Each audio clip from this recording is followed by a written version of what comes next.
Bonjour et bonsoir à tous. Aujourd'hui, on nomme certains types de populations noires et d'autres blancs.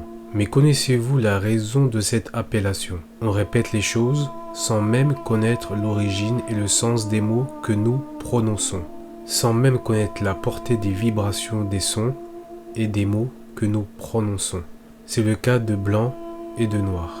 Contrairement à la pensée collective, blanc et noir n'ont rien à voir avec la couleur de peau en réalité. Que signifie le mot noir? Le mot noir a deux sens. Premièrement, il désigne une classe sociale des personnes asservies. À quel moment? En Eurasie. Parce qu'il faut savoir que le mot noir prend sa naissance, sa racine en Eurasie. Avez-vous entendu? Le mot noir a pour origine une classe sociale. A deux sens.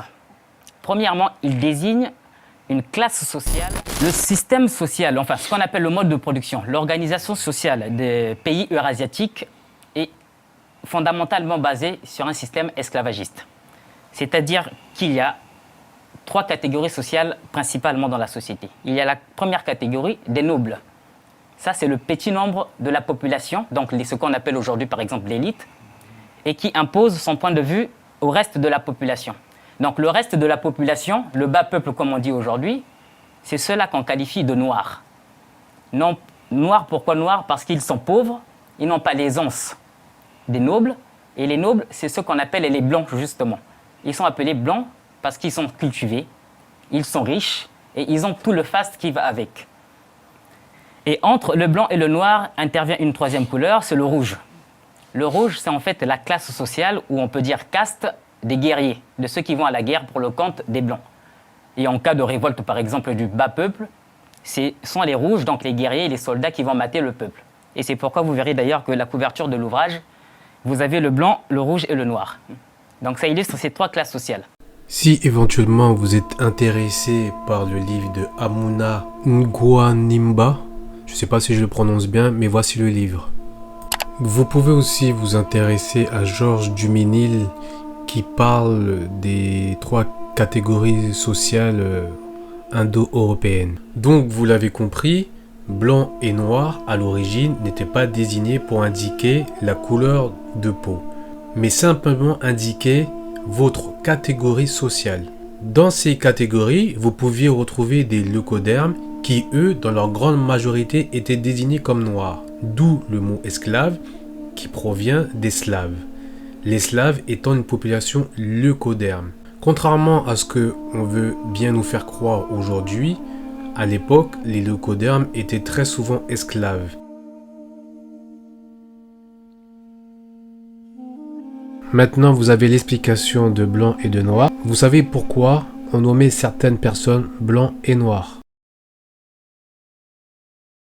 Donc, la traite transatlantique a réussi à déplacer 12 millions de personnes sur 350 ans, avec une moyenne de 400 personnes par voyage, chaque trajet durant environ 2 mois, ce qui signifie qu'il devait transférer 35 000 personnes par an de manière coordonnée, un flux constant de navires d'Afrique vers l'Amérique du Nord sans erreur, pendant 350 ans, avec des facteurs comme la météo, les défis de navigation, l'entretien et la réparation des navires. En moyenne, les navires duraient 10 à 20 ans, mortalité de 10 à 50% par voyage, conflits et piraterie. Seuls 70 à 75% des navires ont réussi leur voyage, montrant que ce processus était plein d'interruptions et de défis, loin d'être fluide et efficace. En tenant compte de tous ces facteurs, ce processus aurait dû durer plus de 5000 ans.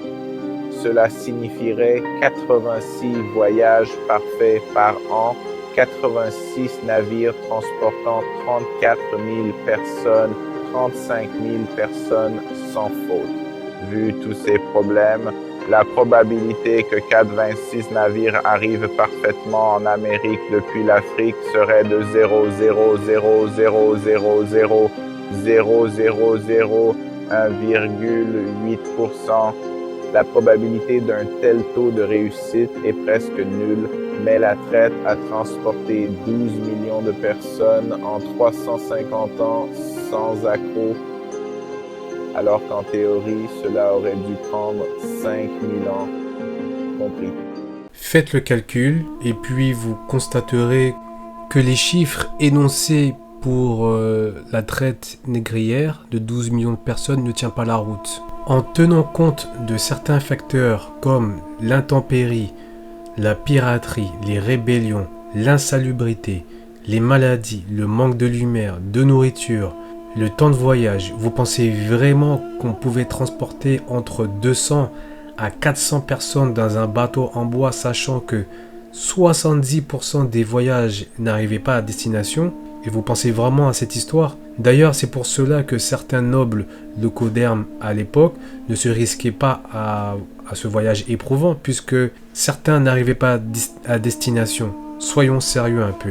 Qui peut croire à cette histoire, à cette arnaque? De plus, vous allez me dire que quelques hommes auraient soi-disant réussi à maintenir autant de personnes tout en connaissant la hargne et la volonté de certains mélanodermes à ne pas se laisser faire. Non, c'est impossible. Réfléchissez 30 secondes, c'est impossible. Partons du principe que les Africains ont été déportés de l'Afrique aux Amériques, car c'est le narratif officiel occidental, tout en sachant que l'Occident, bien entendu, est nourri aux mensonges. Partons du principe que nous avons été mis en esclavage durant 400 ans. Là, actuellement, vous voyez à l'écran justement la frise chronologique de ces 400 ans d'esclavage. Bien entendu, cette histoire concerne en particulier les Caribéens, mais aussi les Afro-Américains, soi-disant. D'après les Nations Unies, car j'ai pris cette carte sur le site des Nations Unies, pour que les gens ne puissent pas trop contester, là à l'écran, vous observez la première période de déportation qui est du 15e siècle au 16e siècle. Ils auraient été déportés selon leur dire 500 000 en direction de l'Europe, 100 000 en Orient, 100 000 en Asie, 400 000 aux Antilles, etc. etc. Ça, c'est selon leur dire. Si j'ai bien traduit. Ici, je vous expose une peinture d'un noble mélanoderme, une histoire qui se passe dans les alentours du 15e et 16e siècle. Comment des mélanodermes étant soi-disant en déportation pour être soumis en esclavage. Pendant ce temps, en Europe, nous avons un noble mélanoderme comme ce monsieur là, qui se trouve avec l'armure là. Je vais vous lire la traduction, je vais vous lire le texte et vous traduire quelque peu.